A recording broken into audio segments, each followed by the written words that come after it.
Effortless English by A.J. Hogue. Chapter 1, A Better Way to Learn English. If you pick up this book, chances are you've wanted to speak English for a while. Maybe you've even taken classes. You probably need English to improve your career.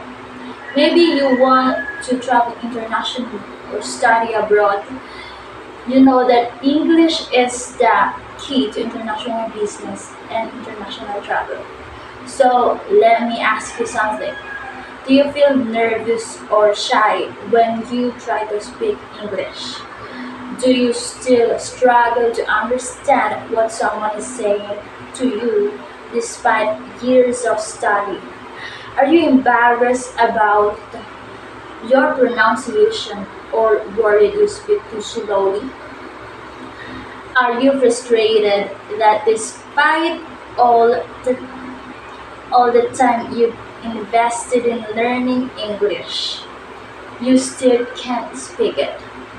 Despite your goals, it is difficult for you to actually use English in your jobs, travels, or studies. Do you sometimes feel that you'll never master spoken English? If you answered yes to any of these questions, you're not alone. In fact, you're fairly typical. Most English students feel this way. Most adult English learners are stressed and frustrated about their speaking ability. Some feel completely hopeless and feel they'll never be able to speak English powerfully, not because they're bad at languages, but because, like you've, you've been taught using the wrong methods. The good thing is that it doesn't have to be like this.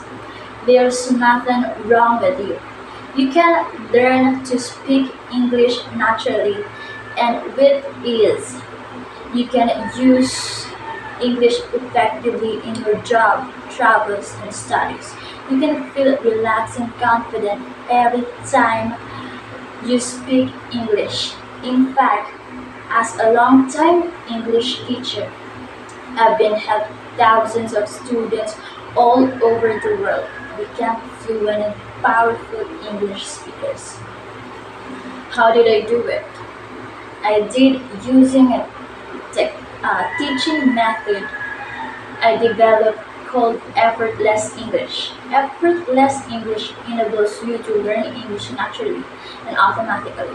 The way children learn before they enter school, too often English classes get so confused on textbooks, grades, and levels that students forget why they're there in the first place. They forget about the real world goals of a more successful career and exciting international travel. With effortless English, you never lose sight of the fact that the ultimate goal of learning a language is communication. Instead, you learn to speak English both quickly and with more precision, effortlessly. I don't understand if you're skeptical, particularly if you've been trying to learn English the traditional way. You put in the hours memorizing vocabulary list, doing grammar drills, reading boring textbooks. Now you're thinking, can speaking English possibly be effortlessly? Believe me, I feel your pain.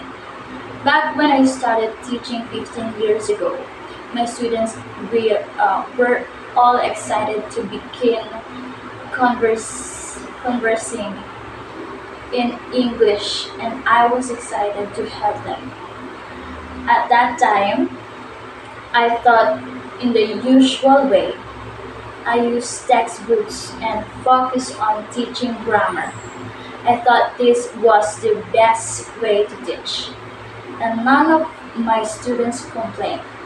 I still remember one particularly intelligent student of mine from Venezuela named Gladys. Gladys was determined to speak English well. Talk about effort. Gladys attended every one of my classes. She always sat in the center of the front row. I can still picture her eager and smiling face. She took detailed notes and listened to every word I said. She also studied at home every day. Gladys studied her English textbooks for 4 hours or more. She also tried to learn 50 new vocabulary words by memorizing word lists. Gladys was my star student, and I too was sure she would succeed. 6 months later, however, she still could barely speak English. Her speech was hesitant and unnatural. She constantly made grammar mistakes when even the simplest sentences. Her pronunciation was difficult to understand.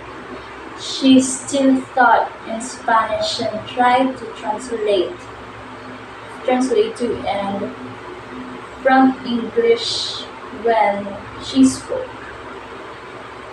Worst of all, Clarice felt nervous every time she tried to speak English.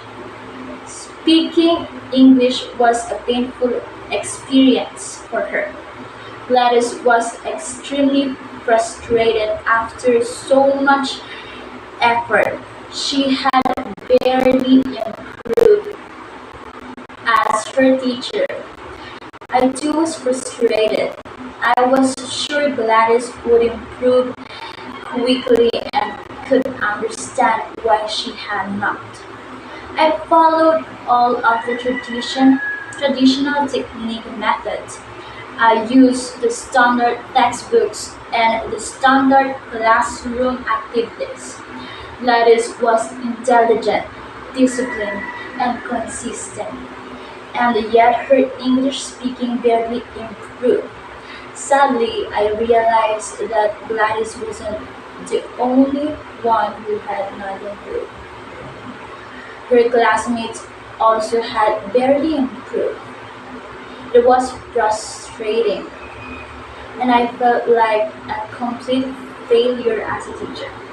But when I asked my colleges for help, it turned out they had the same problem. Very few of their students were improving either. At the one at that point, I realized something was wrong. Something is wrong with standard methods for teaching English. The worst part for me was that everyone accepted this situation as normal. The other